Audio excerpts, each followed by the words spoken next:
So you've been infected by the analog camera comeback. After being inspired by the amazing work of analog photographers like Matt Day, Joe Greer, Negative Feedback, Nick Carver and more on Instagram and YouTube, you've decided that you want that classic, organic, timeless look of analog film in your photographs. Or you just love the old cameras themselves. Whatever the case, we here at Global Shutter Productions really love the world of analog photography and can only encourage you to go out and enjoy the process of taking images on film. That's why I'm going to show you how you can get into analog photography with these easy 4 steps. Hit the intro.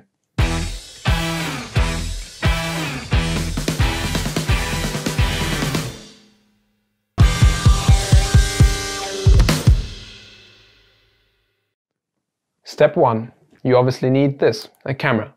Now, there are about as many cameras as there are stars in the sky, so choosing your first camera can be a daunting task. To ease the process, we are going to look at the different types of cameras and going to categorize them a little bit.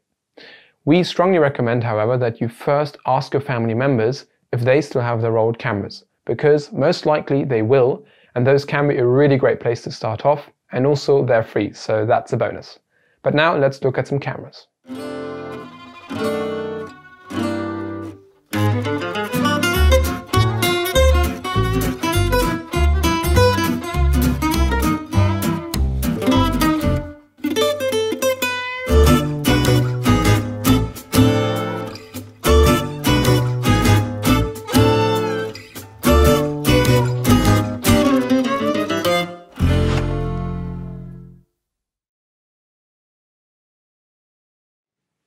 First and foremost, analog cameras are defined by the film they shoot. Basically, there are a number of different film sizes which literally have different dimensions. You can compare this to sensor size in digital photography. Just like you have 1-inch, micro four thirds, APS-C, full frame and medium format in digital, you have 35mm and other formats with analog film. We are going to go into film in the next step, but the general rule is the larger the film, the better the overall quality, yet the less convenient and the more expensive each shot gets. Having said that, we recommend beginners starting out with 35mm because it's affordable and the cameras are fairly compact and easy to work with. When choosing a camera, there are a lot more things to consider, like how much control you want over your settings. This ranges from fully automatic point and shoots to cameras that have no built-in light meter and require you to do everything yourself. While super compact cameras usually have a fixed lens, professional SLRs, rangefinders, as well as large format cameras, usually have interchangeable lenses. Medium format studio cameras often feature an interchangeable back, which means you can actually easily switch between different film stocks. This can be a really handy feature. As you can see, there's a lot to consider. However, when starting out, it's best to just keep it simple and stick to a classic 35mm SLR with interchangeable lenses and a built-in light meter. Preferably, you're going to look for a camera that has some sort of automatic mode, because this is just a really cool feature and it's going to ease up the shooting a lot.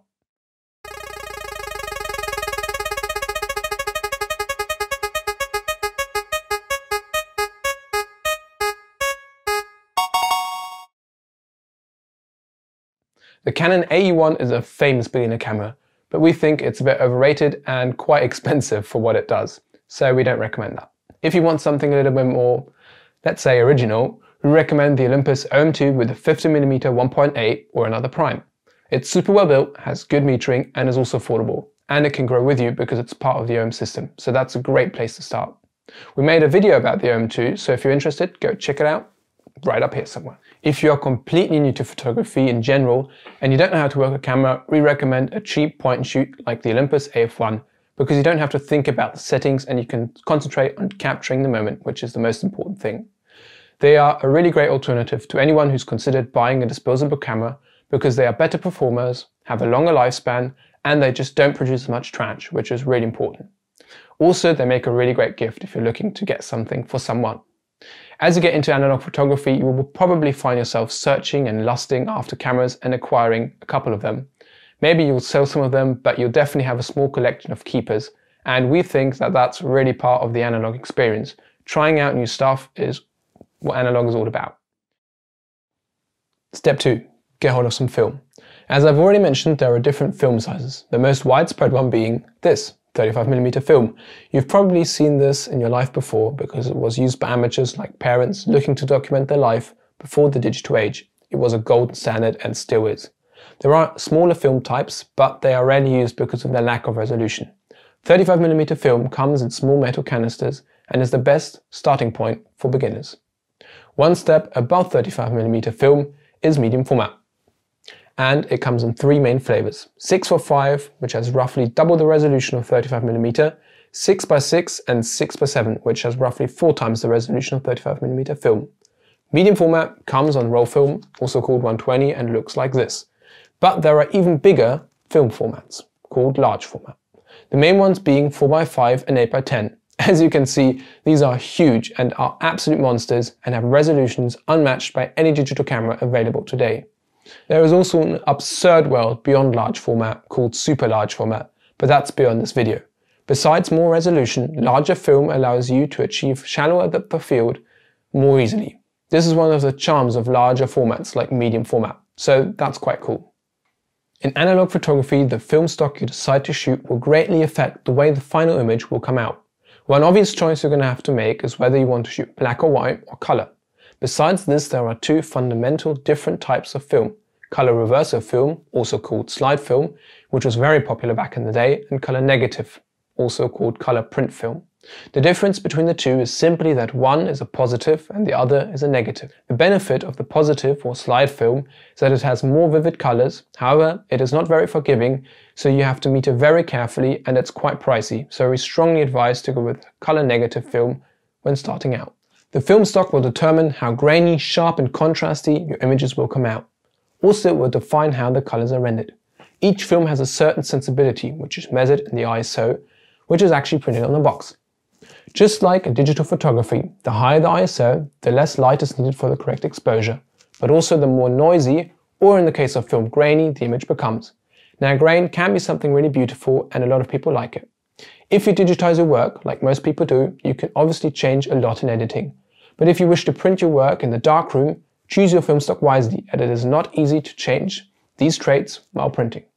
Like we said, part of the fun of analog photography is just trying out new stuff, and this includes different film stocks, so just have a blast. For your endeavor, we really recommend a couple of film stocks. For color film, we would go with Kodak Gold 200 or Kodak Color Plus, depending on which is cheaper in your country. Kodak Ultramax 400 is also a solid option if you're looking to shoot in darker situations. Here in Germany, you can actually pick up 3 rolls of Kodak Gold 200 at a drugstore for about $9, which is a great bargain, and if you live in Germany, that's a solid option. If you want to go with black and white, we would recommend Ilford HP5 Plus, which is an awesome 400 ISO film, or FP4 Plus, which is a 125 ISO film, which is also really great, just has less grain. When starting out, we would stick to something cheap, but if you're looking to spend a little bit more money, we can certainly recommend Kodak's professional lineup of films, like Portra 100 or 400 or 800, because these are really nice and they have great colors, especially for portraits. For a little bit more contrast and oomph, we recommend Kodak Ektar. However, it's best for landscapes and it's not really meant for portraits. If you want to go out with style and go all classic, we recommend Kodak Tri-X 400. It's a classical black and white film with charming grain. So, you have a camera, you have film, so let's go out and shoot some photographs. Step 3. Lock and load. To start taking images, you need to load your camera with the shining new film you just bought. Since this is a little different for every camera, search your camera model on YouTube and add loading film or guide. The video should show you how to use and load your camera, and like we said, it's specific for every camera, so we're not going to go into detail here. We have made such a video on the Olympus OM2, so if you followed our recommendation, check out our video on that up here in the corner. Now it's time to go and shoot your first roll of film. Whether you're going out on a hike, taking some portraits of your family, or exploring your hometown, keep these tips in mind. First, you only have 24 or 36 exposure, depending on the film you're shooting. So think about the images you're going to take. As your camera probably won't have autofocus, don't forget to focus, because that's like a really big mistake. When choosing your exposure settings, try to overexpose rather than underexpose, because film loses detail in the shadows quickly. If you're not quite sure, just take 2 or 3 shots at different exposures. This is called bracketing and will help you find the correct exposure afterwards. And most of all, obviously, just have fun and have a blast just shooting your camera. After you've taken your last shot, you'll need to rewind the film, which is easy and should be part of the video you watched on YouTube. Once you've retrieved the film, it's time for the next and last step. We're on to the last step. Step 4, development. This simply means that the exposed film will need to get processed in some chemicals before it can be scanned or printed. There are two main options. Either you get yourself some chemicals and you do it yourself, or you send it to a lab and they will do the work for you. We think it's best to send in your first roll of film because it's a really rewarding process and you don't have the hustle. But doing it yourself can be really fun and gives ultimate control to the photographer. So it's something to definitely consider down the line. I'm not going to go into how to develop your film at home because it's beyond the scope of this video, but if you would like that, please just leave a like or a comment and we may make such a video in the future. For sending in your work, you have two options. First, you can simply drop off your film at a drugstore or normal camera store. The benefits are that you can get your images developed, scanned and printed for relatively cheap. But the scans won't be amazing and the prints will obviously be straight out of the camera, non-edited images. Also, they tend not to work carefully, which can leave your film being slightly scratched or even lost, which is honestly something to consider if you're actually serious about the work. The alternative is a specialized photo lab, which will take care of all your needs, but you will have to pay for that. They will most definitely handle your film with the care that is needed, and your scan will be done to your preference. So, if you're serious about your work, we strongly recommend this option as it's a more pleasant experience and ultimately you will be able to edit your scans nicely, which cannot be said for the drugstore scans. Once you retrieve your film, you get them back from the lab, you can look at them, it's amazing, it's a really great feeling, especially if you get prints made. But something that's really important is you keep those negatives safe because those are the backup of your scans and they are the starting point of everything. So store them well. This means keeping them away from dust and having them in some sort of sleeve to protect them. Now, you can buy some sleeves, which is a really great option. We use these print file sleeves. They're super high quality and we can really recommend them because you can date them, you can put titles on them. They're really great and we really can only recommend them if you're looking into archiving your stuff.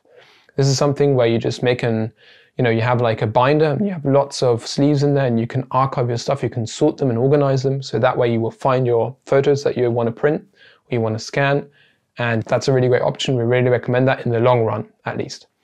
Ultimately, you should probably have a binder that is actually closed on the sides. I don't have that, but it's something to definitely get and it's something I'm looking to purchase. So that's the way you should store your negatives. Well, there you go. That's the video. You're now ready to adventure out into the amazing world of analog photography. Today we barely scratched the surface of the seemingly endless possibilities of analog photography. We hope we inspired you to try it out. We really poured our hearts into this video, so if you enjoyed it, consider liking or subscribing, or maybe even sharing it with a friend you think should try out analog photography. This is Martin with Global Shutter Productions, over and out.